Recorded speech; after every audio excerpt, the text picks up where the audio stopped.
लोकशाहीचा बुलंद आवाज, रिपब्लिकन वार्ता महाराष्ट्र। नाल्यावरील माती बांध फुटल्याने शेतकऱ्यांचे मोठे नुकसान। शेतातील पिके, आंब्याची झाडे व विहिरी वाहून गेल्या। बातमी नांदगाव येथून। नाशिकच्या नांदगाव तालुक्यात झालेल्या परतीच्या मुसळधार पावसामुळे शेतकऱ्यांचे मोठे नुकसान झाले आहे। मूळ डोंगरी येथील ज्ञानीच्या नाल्यावरील गट नंबर 42 व 45 मधील माती बांध मुसळधार पावसामुळे फुटला। परिणामी बांधाखालील शेतकरी चंद्रकांत गोविंद मडवई गट नंबर 37/2, अरुण रमेश मडवई गट नंबर 37/2 व प्रशांत संजय मोरे गट नंबर 41 यांच्या शेतातील पिकांसह आंब्याची झाडे वाहून गेली। याशिवाय ओढ्याच्या काठावर असलेल्या विहिरींमध्ये मोठ्या प्रमाणावर माती व दगड कोसळून काठ खचल्याने विहीर बुजल्या आहेत। 2 ते 2.5 वर्षांपूर्वी तयार केलेला हा माती बांध अतिशय निकृष्ट दर्जाचा असून MRGS अंतर्गत काम न करता पोकलँड व JCB मशीनद्वारे बनवला होता। त्यामुळे बांधामध्ये पोकळपणा राहिला होता, असा आरोप पीडित शेतकऱ्यांनी केला आहे। या हलगर्जीपणाबाबत बांधाचे काम करणाऱ्या ठेकेदार अथवा संस्थेची चौकशी व्हावी, तसेच शासन स्तरावर पंचनामा करून झालेल्या नुकसानीची भरपाई द्यावी, अशी मागणी शेतकऱ्यांनी केली आहे। मी अरुण रमेश मडवई, राहणार मूळ डोंगरी, तालुका नांदगाव, जिल्हा नाशिक येथील शेतकरी असून माझ्यासोबत माझे काका चंद्रकांत गोविंदराव मडवई व शेजारील शेतकरी प्रशांत संजय मोरे या तिन्ही आमच्या शेतकऱ्यांचं वरती नाला बिल्डिंगचा जो मातीचा बांध होता तो बांध फुटल्यामुळे अतोनात असं नुकसान झालेलं आहे।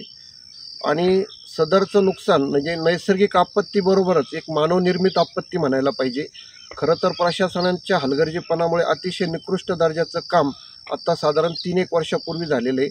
आणि त्या बंधाऱ्याची निर्मिती खरं तर MRGS अंतर्गत मजूर लावून करायला हवी होती, परंतु पोकलँड आणि JCB मशीनच्या सहाय्याने सदरचा बांध बनवलेला आहे। त्याच्यामध्ये मोठमोठे दगड टाकलेले, पिचिंगला म्हणजे चापट दगड लावण्याच्या ऐवजी गोलगोटे लावण्यात आलेले, उंची अतिशय कमी आणि सांडवा देखील अतिशय अरुंद बनवलेला होता। आणि त्या सदरच्या त्या बंधाऱ्याच्या फुटण्यामुळे आम्हा खालील शेतकऱ्यांचे अतोनात असे नुकसान झाले। माझी तर विहीर, जी सामायिक विहीर होती आमच्या काकांची माझी, तर ती पूर्णपणे बुजून गेलेली आहे। साधारण त्या विहिरीचं मेंटेनन्स जरी करायचं ठरलं तर 1 ते 1.5 लाख रुपये लागणार आहे। आणि आम्ही शेतकरी सर्व हवालदिल झालेलो आहोत। पीक तर गेलंच आहे, मातीही वाहून गेली। आता त्या मातीची उपक्षमता जी होती तीच वाहून गेल्या असल्यामुळे नवीन त्या मातीमध्ये उपक्षमता निर्मिती होण्यासाठी साधारण अजून 4 ते 5 वर्षे जाणार आहे। तोपर्यंत उपासमारीची वेळ आम्हा शेतकऱ्यावर येऊ शकते। तर प्रशासनाने या बाबीची कुठंतरी दखल घेतली पाहिजे। खरं तर त्या बंधाराची निर्मिती ज्या संस्थेमार्फत किंवा ठेकेदारामार्फत केलेली त्यांचीसुद्धा चौकशी व्हायला पाहिजे, कारण की त्या ठेकेदाराने ते काम अतिशय निकृष्ट दर्जाचं केलेलं होतं।